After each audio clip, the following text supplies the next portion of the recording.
Bonjour. Moi, je vous laisse commencer et me présenter l'article scientifique que vous avez eu à étudier. Oui.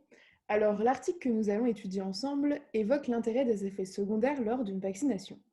Cet article a été publié sur le site de Futura Santé le 2 février 2021, donc par Julie Kern, qui est une rédactrice scientifique. On peut noter qu'à cette date, 2 millions de Français avaient déjà reçu une première dose du vaccin contre la Covid. Donc l'ANSM, qui est l'Agence nationale de sécurité du médicament, est chargée de recueillir toutes les données concernant les produits ayant reçu l'AMM. L'AMM qui est l'autorisation de mise sur le marché afin de garantir la sécurité de ces produits.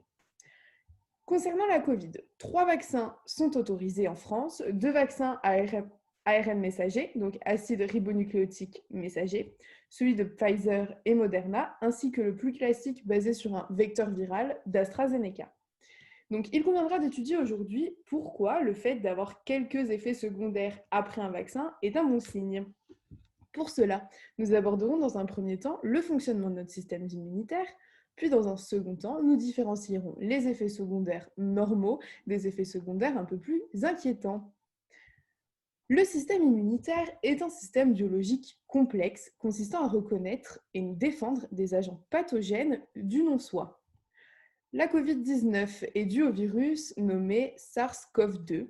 Ce virus peut infecter une personne. Il a besoin de pénétrer dans une cellule pour survivre. S'il ne pénètre pas dans cette cellule, il meurt. Notre organisme réagit donc en produisant des anticorps nommés lymphocytes cytotoxiques, dont le rôle est de détruire les cellules infectées. Ce mécanisme peut être résumé en un seul mot, l'inflammation, qui est un phénomène physiologique inné. Abordons désormais les effets secondaires. Un effet secondaire est une conséquence le plus souvent prévisible d'un traitement survenant en plus de son effet principal. Dans notre cas, nous aborderons les effets secondaires de l'inflammation. Nous pouvons classer les symptômes en deux groupes, ceux de l'inflammation locale, qui sont rougeur, sensation de chaleur et des douleurs pulsatiles, et ceux de l'inflammation systémique, qui sont eux, la fièvre, la fatigue et les maux de tête. L'inflammation locale est principalement générée par une blessure, une plaie, mais en ce qui concerne la vaccination, l'inflammation sera systémique. Les effets secondaires sont dépendants du type de vaccin. Le vaccin d'AstraZeneca est fondé sur un adénovirus qui porte sur lui la protéine S du SARS-CoV-2. Cet adénovirus est incapable de se répliquer et sera plus immunogène que les vaccins ARN messagers. Nous y reviendrons après. Le rôle de la NSM est justement de recenser ces effets secondaires. Dans leur rapport sur les 10 000 personnes ayant reçu le vaccin d'AstraZeneca, 149 présentaient des syndromes grippaux.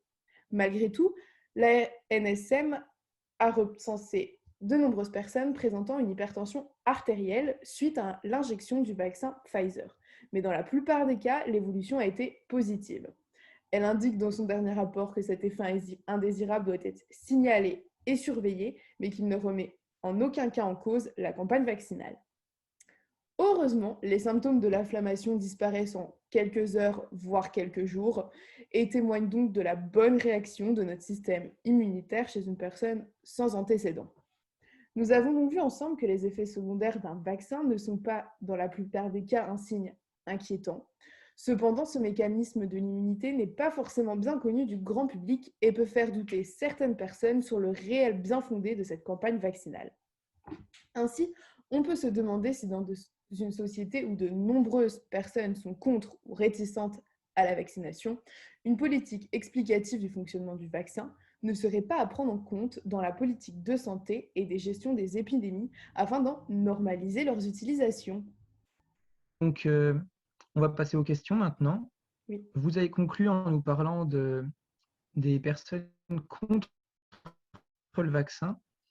Et selon vous, du coup, quelle est la raison qui fait que le vaccin provoque des réactions si controversées?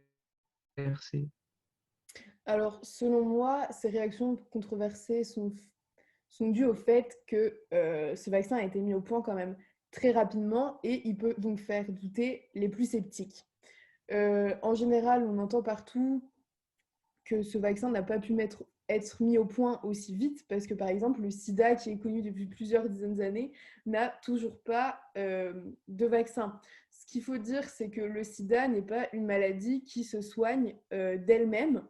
Et donc, on n'a pas mis au point encore de vaccin contre les maladies qui ne se soignent pas d'elles-mêmes.